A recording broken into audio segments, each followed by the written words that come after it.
Salut, moi c'est Sébastien. Aujourd'hui on va parler des mains. Des mains, quand on est tétraplégique, qu'on ne l'est pas, ce sont des outils qu'on utilise tous les jours, tout simplement par exemple pour écrire, que ce soit pour lire un journal, que ce soit pour tourner les pages. Par exemple, on utilise aussi ses mains pour se brosser les dents. On utilise ses mains pour se faire une tartine. On utilise ses mains tout simplement aussi par exemple pour mettre un gant. Un exemple, c'est quelque chose qu'on va utiliser tous les jours. Et comme tu le sais, la tétraplégie, ça va limiter nos mouvements, ça va les rendre plus difficiles, on va avoir moins de force, moins de dextérité.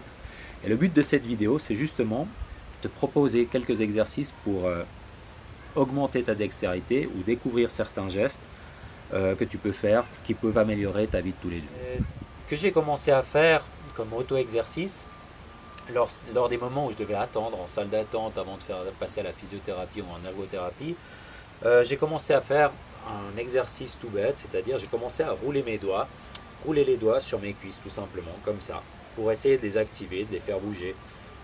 C'était un mouvement qui permettait simplement de faire bouger mes doigts, c'est tout, de les sentir vivre.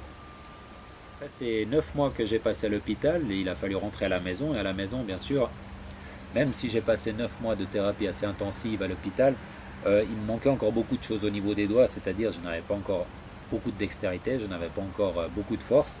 Et je vais te proposer, c'est des exercices que j'ai utilisés à la maison, quatre types d'exercices différents.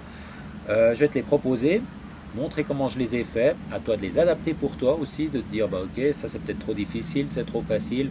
C'est à toi de donner un petit peu de couleur à ces exercices et de les personnaliser. Et alors un des premiers exercices que j'ai utilisé, c'est des boules en bois. Tu peux en trouver sur le marché des boules en bois ou en métal. Fais peut-être attention au niveau du poids. Et quelque chose de tout simple, tout classique, commencer à tourner simplement ces boules dans la main. Donc ça peut paraître quelque chose de tout simple pour quelqu'un de valide, pour quelqu'un d'invalide ou quelqu'un comme nous, quand on est tétraplégique, quelque chose de difficile. Une fois que j'ai bien réussi à les faire dans ce sens-là, j'ai commencé à apprendre à les tourner dans l'autre sens.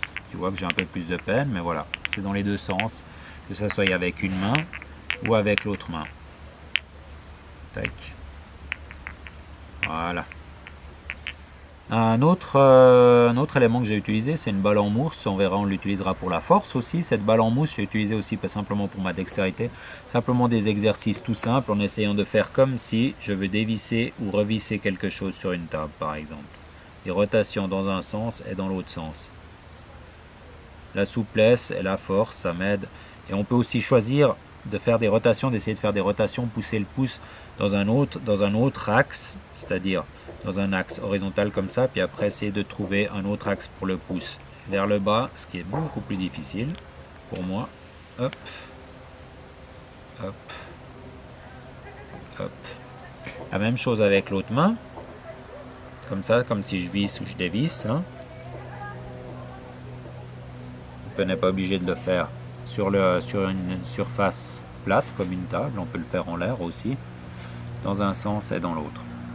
Alors un exercice tout simple qui nécessite aucun matériel mais qui permet bien d'essayer d'apprendre à contrôler ses mains. Tout simple, tu poses par exemple une main sur la table et tu commences à essayer de contrôler, lever un doigt après l'autre, c'est-à-dire contrôler chaque mouvement de doigt, un doigt après l'autre. Tu peux après mettre les deux mains et faire en même temps, un doigt après l'autre. Ça ne te coûte rien comme exercice, c'est quelque chose d'assez simple à faire, mais ça t'apprend à justement essayer de gérer le contrôle de chaque doigt. Rester peut-être en l'air un moment, tirer le plus possible, un autre doigt, tirer le plus possible. On pourrait faire aussi en inverse, c'est-à-dire lever le petit doigt, lever le pouce, et ensuite un autre, tac. Un autre exercice qui est aussi possible à faire, simplement c'est pour ça que je dis qu'on peut adapter les exercices chacun pour soi. Vous allez tout de suite voir, j'ai pas mal de peine avec cet exercice-là, c'est de choisir que chaque doigt va faire un mouvement de balayage comme ça. Donc là, j'arrive plus ou moins. Là, c'est pas si facile que ça, mais j'arrive plus ou moins. Puis maintenant, je vais avoir un peu de peine, c'est ces doigts-là, voilà, faire ce mouvement de balayage. Tac. Voilà, c'est pas si facile que ça. Un autre moyen pour utiliser justement l'exercice de lever ses doigts, c'est d'utiliser la balle, qu'on verra qui sera utilisée pour plusieurs fois dans différents exercices. C'est de l'utiliser et d'essayer justement de lever un doigt après l'autre tout en tenant la balle. pas toujours très facile, mais qui te permet d'apprendre à contrôler le mouvement de ses doigts.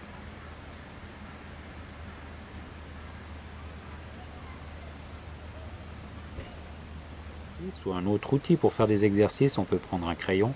Ici j'ai un bout de bâton tout simple. On va jouer au batteur, c'est-à-dire qu'on va essayer de, vous allez voir, j'arrive pas vraiment, de tourner autour de ses doigts. Tac, avec de temps en temps j'aide avec l'autre main parce que c'est pas si facile pour moi. Tac, voilà, que ça soit avec une main ou l'autre main. Alors comme on voit, j'ai encore pas mal de boulot devant moi, mais ça aide pas mal. Tac. Alors souvent on se dit on n'a pas le temps, on aimerait accélérer, c'est-à-dire aller plus vite avec les exercices. Une chose que je propose parce que je trouve ça assez intéressant au niveau des mains, de la dextérité, au niveau de la tête aussi, pour s'arriver à contrôler les mouvements différents, c'est-à-dire de faire un exercice avec une main et un autre exercice avec l'autre main, c'est-à-dire quelque chose de tout simple. Par exemple, on a montré ces deux exercices, de les combiner. Que ça soit pour les boules dans un sens ou dans l'autre.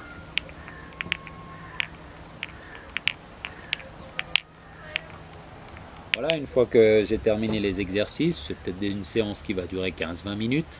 J'ai toujours l'habitude de faire quelque chose, c'est-à-dire d'essayer d'étirer, enfin d'assouplir mes doigts. Souvent on a tendance à avoir les doigts qui se crochent comme ça, c'est-à-dire après j'essaye de trouver des mouvements comme ça, simplement on va dire faire un peu une élongation au niveau des doigts. Un doigt après l'autre, je vais essayer de les utiliser l'un contre l'autre, tout simplement comme ça.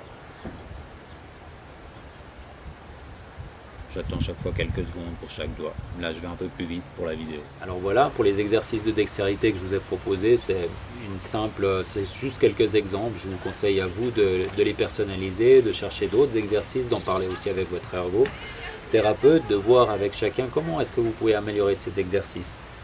Quelque chose qui est important, c'est de toujours essayer de se mettre une discipline, se dire ok, mais je vais essayer régulièrement pendant la semaine, 1, 2, 3 fois, travailler mes mains.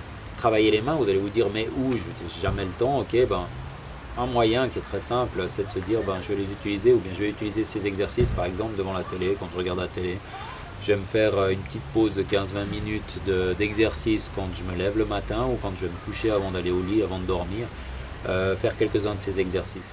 On va voir des améliorations arriver. Moi j'en ai vu arriver même après 9 mois à l'hôpital.